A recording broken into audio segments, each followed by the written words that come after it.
What's going on, guys? Chris here from Adamantium Productions. Today I'm going to be going over the video settings I use for my Canon EOS R6 to get the look that I just love, which is the look you're seeing right now. I really like this camera's color science and quality, and everything is just super easy to use. I've made so many reviews on it. Check them out because I've put a lot into those reviews. But today we're going to be talking about the camera settings. Now, these camera settings are made for video and what I use for all of my video projects, whether it's a vlog, an in-studio video like this, or a client shoot. First thing, you're gonna start with the video mode. I just put it in manual, okay? There's no way I'm gonna shoot in automatic. If you shoot in auto, definitely switch to manual so you can get more control out of your camera and get better quality. Next thing is 4K 25p IPB. Now, that is the camera setting I use. I used to shoot 4K 24, but then I kind of realized that I am in Europe and I should be shooting in the 25, 50, and 100 frames per second. So yeah, I shoot 4K at 25 frames per second in IPB. If you're in the United States or I think Canada, definitely shoot 24, but since I'm here in Paris, I shoot 25. Next thing, audio. I do manual audio right now. I have the volume set all the way to 0 and then up 2 notches, and then that with my Rode VideoMic Pro Plus, which I have up here, the audio quality comes out really nice and it's very clear.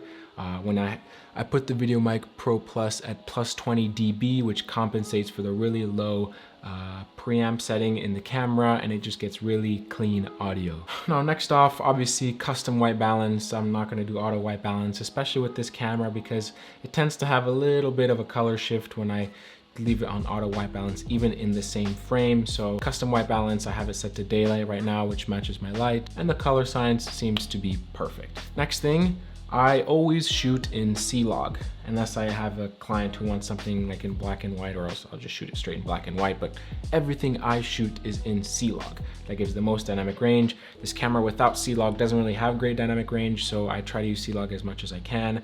So yes, I shoot in C-Log. Next thing is I use the view assist. I keep it on just to help me judge exposure and what's in focus and all that.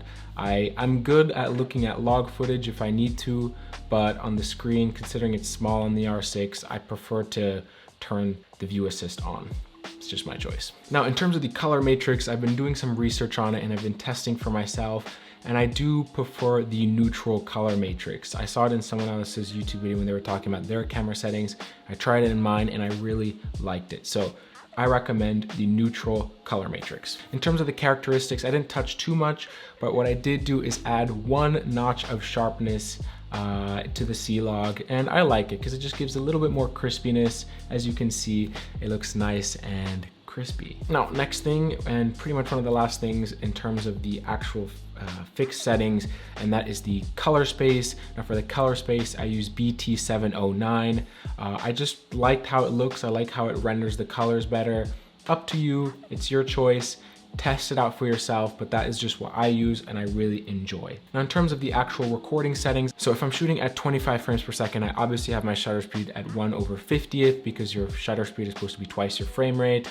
Then I always keep a constant aperture at f2.8 on my Canon 16-35. And in terms of the ISO, I try as much as I can to keep it at ISO 400 because ISO 400 is the native base ISO for this, not base, it's just the native ISO for the Canon R6, and that gives the most dynamic range. I go more in depth on this in my full review, so definitely go check that out. So yeah, that's pretty much what I use.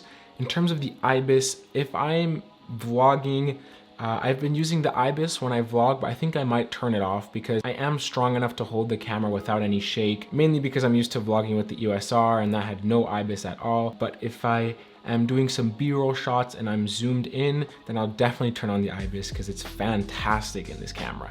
Just on the wide end, it gets a bit wobbly. So if I'm zoomed in past 24, 28 mil, then I will definitely turn on the IBIS for B-roll shots. I never really used the digital IS that much.